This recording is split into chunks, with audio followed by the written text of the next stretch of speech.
बिस्मिल्लाहिर्रहमानिर्रहीम। अस्सलाम वालेकुम। नूरुल्लाह आपकी खिदमत में हाजिर है। 2 ब्रिगेडियर, 6 जनरल और 5 जज, ये क्या कर रहे हैं और क्या क्या कर सकते हैं?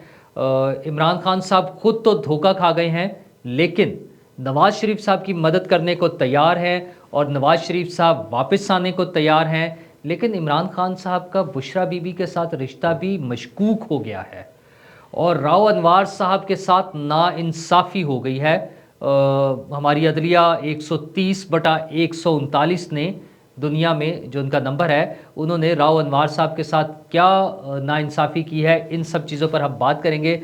सबसे पहले इमरान खान साहब, उनके साथ एक तो धोखा हो गया पंजाब में उनकी ख्वाहिशात के बिल्कुल बरक्स सबको नज़र आ रहा था क्या होने जा रहा है, सिर्फ इमरान खान साहब को समझ नहीं आ रही थी। मोहसिन नकवी साहब वज़ीर आला पंजाब बन चुके हैं, उन्होंने टेक ओवर कर लिया, चीज़ें अपने काम में रेगुलर हो गए हैं, लेकिन इमरान खान साहब उनके खिलाफ एहतजाज करना चाह रहे हैं। वैसे तो उन्होंने कल एहतजाज करना था, परसों जब रात को ये अनाउंसमेंट हुई तभी उन्होंने ऐलान कर दिया था एहतजाज का, और कल उन्होंने एहतजाज भी करना था मुल्क की, लेकिन कोई एहतजाज नहीं हुआ। अब उन्होंने आज की तारीख दी हुई है कि आज एहतजाज करेंगे, वो इलेक्शन कमीशन के ऑफिस के सामने करेंगे। चलो ठीक है, कर ले। और सुप्रीम कोर्ट भी जाएंगे। अच्छा, क्या कहने जाएंगे?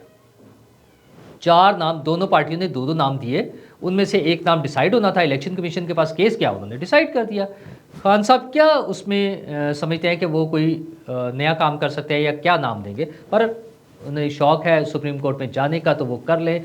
दूसरी तरफ उन्होंने नवाज़ शरीफ की मदद करनी शुरू कर दी है, और नवाज़ शरीफ की मदद वो इस तरह से कर रहे हैं कि उन्होंने जनरल बाजवा पर इल्ज़ाम लगाया कि जनरल बाजवा ने नवाज़ शरीफ की हुकूमत ख़त्म की थी 2 ब्रिगेडियर्स की मदद से। अच्छा, ये वो बातें थी जो बड़े ज़ोरों शोर से होती रही, जजेस भी मान गए। बाद में क्या था, अदालत में फ़ौजी अफसरान नज़र आए, उनसे बातचीत हो गई, पकड़े गए एक तरह से रंगे हाथों के, वहाँ वो क्या कर रहे हैं, ये सारी बातें हुई, लेकिन इसके कोई मानने को तैयार नहीं था। अब उस साजिश का एक किरदार, इमरान खान साहब उस साजिश का एक किरदार है ना। इमरान खान साहब नवाज़ शरीफ को निकालने वाली साजिश का किरदार है, तो उस साजिश का एक किरदार खुद ये बता रहा है कि जनरल बाजवा ने ये काम किया था। तो जनरल बाजवा साहब के लिए तो मुश्किल पेश आएगी, क्योंकि नवाज़ शरीफ पहले ही प्लान किए बैठे हैं कि वो जनरल बाजवा के ख़िलाफ़ कैंपेन करेंगे, या कम से कम मरियम जो पहले आ जाएंगी उन्होंने तो करनी ये कैंपेन है, जिसमें 4-5 लोगों को टारगेट किया है। जनरल बाजवा, जनरल फैज़, जनरल शुजा पाशा और जनरल ज़हीरुल इस्लाम अब्बासी, ये चारों जनरल और जस्टिस साकिब निसार, इन लोगों के ख़िलाफ़ उन्होंने कैंपेन चलानी है। क्योंकि वो जो साजिश थी जिसमें नवाज़ शरीफ को आउट करके इमरान खान को इंस्टॉल करना था, फाइनली प्लान तो पहले से चल रहा था, लेकिन फाइनली उनको इंस्टॉल करने की जो साजिश थी उसमें तो यही मेन कैरेक्टर्स थे। तो इनके खिलाफ कैंपेन का प्लान किया है, इनके खिलाफ कार्रवाई भी होनी है। और नवाज़ शरीफ अगरचे उसको भुगत चुके हैं, जनरल मुशर्रफ के ख़िलाफ़ कार्रवाई को, लेकिन बहरहाल उनका मूड है, उनका प्लान है कि एक मरतबा फिर फ़ौजी जनरल्स के ख़िलाफ़ कार्रवाई करनी है। और इमरान साहब को अगर मौका मिला, इमरान खान साहब को, तो वो इस तरह के और बहुत से इंकशाफात करते रहेंगे। असल में तो वो FIR काट रहे हैं जनरल बाजवा के ख़िलाफ़, उस वक्त के दीगर फ़ौजियों के ख़िलाफ़ वो बाकायदा एक FIR काट रही है। तो 2 ब्रिगेडियर्स का वो कह रहे हैं। वैसे तो वो ये भी कहते थे कि एक आदमी करता सब कुछ, एक फ़ौजी जनरल यानी आर्मी चीफ, उनके बारे में बात करते थे। अच्छा, करने को तो वो डर्टी हैरी के भी ख़िलाफ़ करते रहे हैं कि वो कर रहे हैं, फिर मिस्टर X और मिस्टर Y और कोर कमांडर्स, और फिर मतलब उन्होंने किस किस को नहीं किया। और अब तो वो कहते हैं कि मोहसिन नकवी ने मेरी हुकूमत गिराई थी। अच्छा, उन्हें कोई बहाना चाहिए होता है, कोई भी आदमी आ जाए। आप ये देखिएगा, फाइनली वो जर्नलिस्ट या वो यूट्यूबर्स जो उनके खिलाफ कर रहे होते हैं काम, उन्होंने अल्टीमेटली किसी ने उनका भी नाम लगा देना है कि इन्होंने मेरी हुकूमत गिराई थी। वो चले थे अमेरिका से डोनाल्ड लू और सारी चीज़ों से करते हुए, वो फाइनली अब वो मोहसिन नकवी पर आ गए हैं कि मोहसिन नकवी ने मेरी हुकूमत गिराई थी। लेकिन जनरल बाजवा को नॉमिनेट कर रहे हैं, और जनरल बाजवा के लिए परेशानियाँ बढ़ेंगी, लाजमी बढ़ेंगी। जो ही मियाँ साहब की वापसी का प्लान होगा तो वो कार्रवाई के हवाले से भी चीज़ें आगे बढ़ने शुरू हो जाएंगी। और फवाद चौधरी साहब ने एक ट्वीट किया है जिसमें उन्होंने, मसला तो यही सारा था मोहसिन नकवी साहब वाला, तो उसमें फवाद चौधरी साहब कह रहे हैं कि इलेक्शन कमीशन वगैरह की कोई हैसियत नहीं, पाकिस्तान में फ़ैसले 6 जनरल और 5 जज करते हैं। अब वो 6 जनरल्स बता दें कौन कौन से हैं, क्योंकि वो तब्दील भी तो करते रहते हैं ना। जैसे इमरान खान साहब पर جو مرڈر اٹیمپٹ ہونی تھی وہ پہلے کچھ اور 4 لوگوں نے اٹیمپٹ کا پلان کیا تھا، لیکن جب ہو گیا واقعہ سیالکوٹ والا تو پھر وزیر آباد والا، تو انہوں نے پھر کچھ اور لوگوں کے نام دے دیے. تو اسی طرح یہ 6 جنرلز کے بھی نام بتا دیں تو اچھا ہے، کیونکہ انہوں نے بار بار تبدیل کرنے ہوتے ہیں، بعد میں پھر کچھ اور تبدیل کر لیں گے. تو دوسری چیز یہ ہے کہ ان کے استعفے وہ نہیں رک رہے. ان کے ساتھ یہ بھی ایک دھوکہ ہو گیا کہ انہوں نے جو استعفے دیے تھے ان کا خیال تھا کہ یہ قبول ہی نہیں ہوں گے اور ہم واپس آ جائیں گے ضرورت پڑنے پر، اور اپنے وقت کے مطابق ہم واپس آ جائیں گے، اسمبلی میں آ کر بیٹھیں گے، پھر شور مچانا شروع کر دیں گے. لیکن وہ جب انہوں نے استعفے دیے تھے، بڑے لوگوں نے انہیں سمجھایا کہ یہ غلط ڈیسیجن ہو رہا ہے، لیکن اس وقت وہ ہواؤں میں تھے. اور ان کے جو خوشامدی تھے وہ کہتے تھے کہ عمران خان نے کیا چھکا مار دیا ہے، اس نے کیا چال چل دیا، اس نے سب کو الٹا کے رکھ دیا ہے، کیا زبردست چال چلی ہے.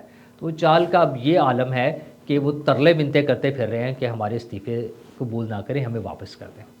کل وہ پارلیمنٹ میں پہنچے، وہاں نہیں ملے اسپیکر صاحب، تو اسپیکر صاحب کے گھر پہنچ گئے، اسپیکر صاحب پھر نہیں ملے تو الیکشن کمیشن چلے گئے. الیکشن کمیشن کی طرف سے صاحب جواب تھا کہ ہمارے پاس جب آئیں گے تو ہم کارروائی کریں گے. سارا دن ان کی اسپیکر سے ملاقات نہیں اس کی، اور اسپیکر صاحب ذرائع کے مطابق یہ خبر آ رہی ہے کہ 20 سے 25 مزید استعفے اناؤنس کرنے، قبول کر کے اناؤنس کرنے کی پلاننگ کر رہے ہیں. تو بچے گا کیا خان صاحب کے پاس؟ وہ جو چاہ رہے ہیں کہ وہاں پر ان کا لیڈر آف اپوزیشن ان کا ہو، اور وہ جو نگران سیٹ اپ کے لیے جو نامینیشنز ہونی ہیں اس میں آ جائیں، اس سے بھی چھٹی ہوتی جا رہی ہے ان کی. آج وہاں پہ یہ ڈسکشن چلتی رہی ہے، انہوں نے قانونی ماہرین سے اس حوالے سے بات چیت کی ہے کہ انڈیویجول استعفے تھے، سب کا ہینڈ ریٹن استعفیٰ ہونا چاہیے، تو واپس لینے کے لیے بھی سب کی ایک اکٹھی ای میل کے بجائے ہر ایک کا الگ الگ سے آنا چاہیے تھا خط. وہ تو نہیں آیا.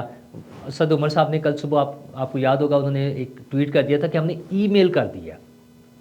تو ایک کلیکٹیو ای میل کی بجائے قانونی پہلو اس کے دیکھے جا رہے ہیں، اور ممکن ہے کہ آج کسی وقت وہ مزید استعفوں کی قبولیت کا اعلان کر دیں.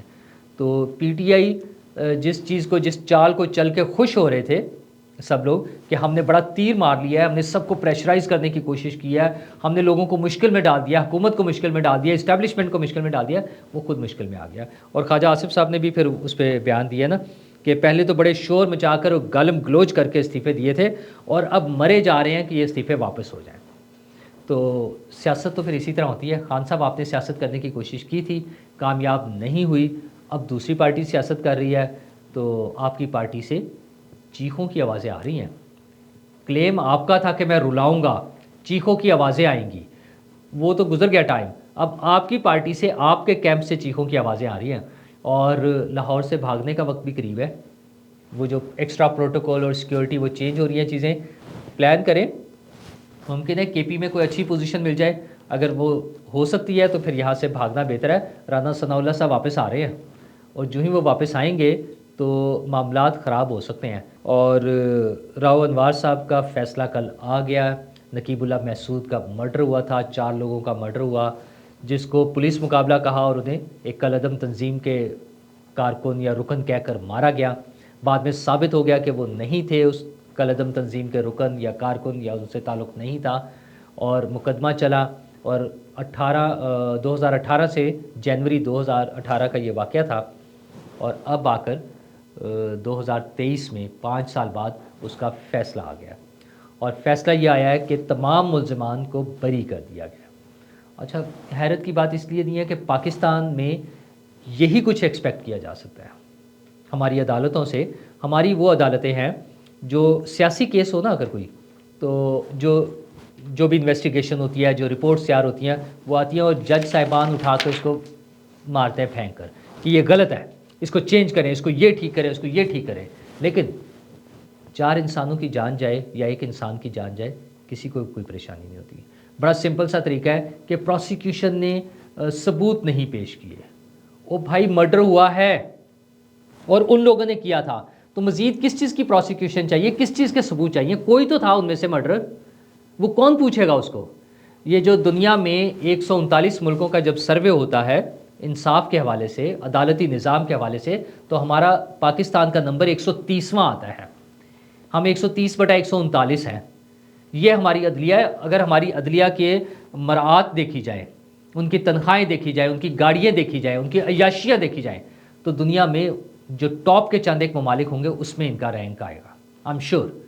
और अगर कारकर्दगी देखी जाए तो वो मतलब लोअर तरीन, घटिया तरीन लेवल पे जो है हमारी कारकर्दगी होगी। 130वां नंबर 139 में से, ये कमाल है, जिसको छुपाने के लिए अपनी ही एक 2 नंबर तंजीमों के ज़रिए से उन्हें लेटर लिखे गए थे। कैसे छुपा सकते हैं? ये फैक्ट्स हैं। अच्छा, वो जो केसेस के ढेर लगे हुए हैं, अंबार लगे हुए हैं, लाखों में केस चले गए हैं, पेंडिंग पड़े हैं, कोई सुनने को तैयार नहीं है। और सुने कौन से जाते हैं? हमारे जज साहिबान एयरपोर्ट पर किसी एक्ट्रेस के सामान से शराब की बोतल निकल आए तो चीफ जस्टिस को परेशानी हो जाती है और उस पर सो मोटो लेकर उसके लिए चल पड़ते हैं। अपनी ज़ाती अना की तस्कीन, अपनी खुद नुमाई, अपने आप को मीडिया में इन करना, इन चीज़ों के लिए काम कर रहे होते हैं। ये वो हकाइक हैं जो हमारे सामने रहे हैं। और काबिल शर्मिंदगी जो रोल रहा है हमारी अदलिया का, क्या मैं उसको कहूँ, बस कि हमारे मुल्क का एक चीफ जस्टिस टीवी पर बैठकर कहता था कि वो प्रेशर बढ़ा था इसलिए फांसी दे दी भुट्टो को। डूब के मर जाना चाहिए ऐसे बंदे को। और बेशर्म तो वो हुकूमतें हैं जिनमें से कोई हुकूमत उसके खिलाफ कोई एक्शन नहीं ले सकी। क्या लोग हैं यार, ये इनका कैरेक्टर है। चीफ जस्टिस, जजेस, सुप्रीम कोर्ट के लेवल की अदालत, सुप्रीम कोर्ट के जजेस, वो बैठकर ये कहते हैं कि हम पे प्रेशर था इसलिए बंदे को फांसी चढ़ा दिया हमने। यार कोई शर्म ही नहीं आई आप लोगों को कि आप अपनी वो जॉब ही छोड़ देते? और उसने कहा हर आदमी में इतनी हिम्मत नहीं होती कि वो अपनी जॉब छोड़ दे। तो अब फिर वही हुआ है कि एक नौजवान को दिन दिहाड़े कत्ल किया गया नाजायज़, झूठे मुकाबले में, और उसके बाद सब बरी हो गए। और 7 लोग, SHO समेत 7 लोग मफरूर हैं। 5 साल हो गए केस को चलते हुए। ये कैसे मुमकिन है? पुलिस वाले एक बंदे को उठाना हो ना, बंदे को ढूंढना हो, उसकी पूरी फैमिली को उठा के ले आते हैं। कैसे मुमकिन है कि वो बंदे ना मिलते? अच्छा, वो बिल्कुल गलत है। मैं 100% इसके खिलाफ हूँ कि किसी को, एक मुजरिम को पकड़ने के लिए उसकी फैमिली को उठाया जाए कि या उसकी फैमिली के किसी बंदे को तंग किया जाए। मैं उसके 100% खिलाफ हूँ। लेकिन ये हर रोज़ होता है, आए रोज़ ये काम होते हैं। लेकिन जब अपने पुलिस वालों का केस आया तो किसी ने पूछा ही नहीं। 7 लोग मफरूर हैं, 5 साल से मफरूर हैं, वो वहाँ पर पेश ही नहीं हो सकते। और सब लोग बरी हो गए हैं, बंदे मरे हैं। लेकिन क्या करें, ये कोई नया वाक़या है? वो सियालकोट वाला वाक़या आपको याद होगा, एक फैमिली के जाते हुए उन्हें रोक के मारा गया, फायरिंग करके मार दिया। CTD के लोग थे, पुलिस के लोग थे, सारे सरकारी लोग थे जिन्होंने फायरिंग करके मारा। अच्छा, फिर उनमें से बच्चों को बाहर निकाला। वो बच्ची एक बड़ी थी, कोई 13 14 साल की थी। और देखा कि ये बड़ी बच्ची है, ये जाके बता सकती है, उसको वापस गाड़ी में बिठा के फिर उसको शूट कर दिया। जुल्म की इंतहा नहीं है। अच्छा, किसी को सज़ा नहीं हुई, सब बरी हो गए। माशाल्लाह, सुभान अल्लाह, सैल्यूट करना चाहिए हमारे अदालती निज़ाम को। और इसमें यकीनन प्रोसिक्यूशन की गलती होगी, यकीनन हुकूमत की गलती होगी कि उसमें मुनासिब तरीके से उसको केस को ना चलाना, इन्वेस्टिगेशन ना करना, सबूत ना मुहैया करना, गवाहों के हवाले से मसाइल, सारी चीज़ें हो सकती हैं। लेकिन मैं फिर दोहराऊंगा कि हमारी अदालतें जब सियासी केसेस होते हैं, जहाँ पर उन्होंने अपने शो मारनी होती है, जहाँ पर अपने नंबर बनाने होते हैं, जहाँ पे सुर्खियों में आना होता है अखबारात की और TV चैनल्स के टिकर्स में चलना होता है, वहाँ पे उन केसेस की तफ्तीश को उठाकर फेंक देते हैं, रिजेक्ट कर देते हैं। लेकिन इंसानों का कत्ल हो जाए, लोग अपनी जान गंवा बैठे और ताकतवर लोग हों कत्ल करने वाले, तो आंखें बंद कर लेते हैं। फिर हमें पता चलता है कि कानून अंधा होता है। कानून शायद अंधा होता होगा, हमारे यहाँ तो अदालतें भी अंधी नज़र आती हैं हमें। जब इस तरह के केसेस को हम देखते हैं तो बिल्कुल अंधी नज़र आती हैं। मतलब कोई ऐसी चीज़ हो ही नहीं सकती। क्या दुनिया के किसी महज़ब मुल्क में ऐसा हो सकता है? क्या ज़रूरत है इतनी बड़ी बड़ी अदालतें रखने का और इतने वो पैसे खर्च करने का, और वो पैसा खर्च करना जिसके लिए अदालत जवाब देने को तैयार नहीं होती कि हम उसका ऑडिट करा लें या कोई चीज़ें ऐसी कर लें। मतलब वो सुप्रीम कोर्ट में एक आई थिंक केस चला था, एक दरख्वास्त आई थी कि वहाँ पे जो भर्तियाँ हुई हैं उसकी तफसील दे दे इंफॉर्मेशन कमीशन के थ्रू, वो तक नहीं दी जाती। या सुप्रीम कोर्ट थी या शायद कोई और कोर्ट है, एक कोर्ट का ये वाक़या हो चुका हुआ है।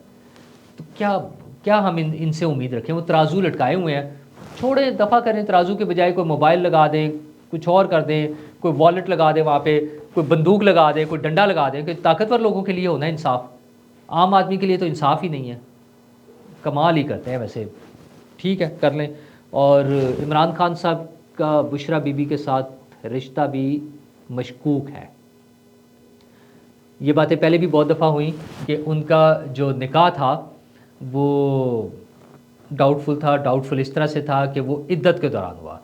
तो लेकिन बहरहाल ज़ाती ज़िंदगी है, किसी पे नहीं होना चाहिए। लेकिन इमरान खान साहब के हवाले से इसलिए है कि वो बाकायदा एक प्रीचर हैं। वो रियासत मदीना बनाने के हवाले से इय्याक नअबुदु व इय्याक नस्तईन से अपनी तकरीर शुरू करने से, कलमे का मतलब समझाने से, अपनी नमाज़ पढ़ते हुए तस्वीर इशू करने से लेकर हर चीज़ में मज़हब कार्ड इस्तेमाल करते हैं। तो उस शख्स का निकाह इद्दत में हुआ। ये बातें पहले आम होती थी। अब उनके जो निकाह खां थे मुफ्ती सईद साहब, उन्होंने जिरगा में जियो के प्रोग्राम में बैठकर ये बात की है। ठीक है, उन्होंने बताया कि 2 मरतबा निकाह पढ़ाना पड़ा, क्योंकि पहला इद्दत में था, उन्हें पता नहीं था। जब उन्हें पता चला तो उन्होंने उसको फासिद डिक्लेयर कर दिया और फिर दोबारा निकाह हुआ। खान साहब जस्ट एंजॉय। जल्दी किस बात की थी वैसे? कोई सितारों की चाल चल रही थी, कोई बुर्ज इधर से उधर जा रहा था, उधर से उधर जा रहा था, और कोई तावीज़ों का मसला था, क्या था? बहरहाल चूँकि आपने ही खान साहब इस मुल्क में रियासत मदीना बनानी है, बड़े बड़े उलमा ने ये तो बातें बताई हैं कि पहले आप हुक्मरान मिले हैं जो रियासत मदीना की बात करते हैं। लेकिन वो तमाम उलमाए कराम, इंतहाई रिस्पेक्ट के साथ मैं उनसे अर्ज़ करूँगा, वो कभी आपकी ज़ाती ज़िंदगी को भी देख लें। अच्छी बातें उन लोगों को सूट करती हैं जो कोई अच्छे काम भी करते हों। मैं पहले भी कई मरतबा कह चुका हूँ कि अच्छी बातें ट्रक के पीछे भी लिखी होती हैं। तो कभी हम ये नहीं कहते कि ट्रक साहब ने ये फरमाया, क्योंकि वो कोई एक्ट नहीं कर सकते ट्रक, वो किसी की बात है, अच्छी बात कहीं से भी लिखी हुई वो वहाँ कोट कर दी। तो इसी तरह इमरान खान साहब बातें तो बड़ी बड़ी कर लेते हैं, लेकिन उनका अपना कैरेक्टर क्या है, ये एक ऐसा अमल है जिसकी शायद कानून में भी कोई सज़ा ना हो। हमारे कानून में मेरा ख्याल है इसकी कोई सज़ा नहीं है इद्दत में निकाह की। लेकिन बहरहाल मॉरली, अखलाकियात के हवाले से देखें तो खान साहब को थोड़ा सा एहसास होना चाहिए कि वो हमें तबलीग क्या करते हैं और उनका अपना अमल क्या है। और इस दूसरी तरफ हुकूमत की तरफ आ जाए तो बिजली का कल जिस तरह से बहरान रहा है, बिजली बंद होने पे पूरी कौम ने भुगता है। शाम में पेट्रोल पंप्स भी खाली हो गए, मतलब बंद हो गए थे चूँकि बिजली नहीं थी। लोगों के मोबाइल कंपनीज़ ने जो कमाल किया है, क्योंकि उनकी जो साइट्स हैं वहाँ पे वो जनरेटर नहीं चलाते, अब उस पर ख़र्चा ज़्यादा लगता है। अच्छा, उनके प्रॉफिट्स देखें तो वो बिलियंस में है, और लेकिन वो इसलिए नहीं चलाते कि सर्विस ख़राब हो जाएगी, लोगों को नहीं मिलेगा तो क्या हुआ। तो हुकूमत ने ये सारी चीज़ें देखनी होती हैं लोगों की सहूलत के लिए। बिजली का बहरान अगर इस तरह का कोई पैदा होता है, उससे कैसे निपटना है, कोई ख़राबी आती है, कोई भी इशू होता है, उसके लिए तमाम इंतज़ामात हुकूमत ने ही करने हैं।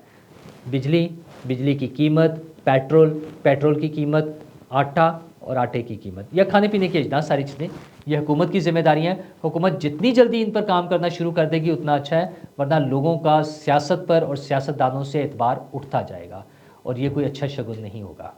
शुक्रिया।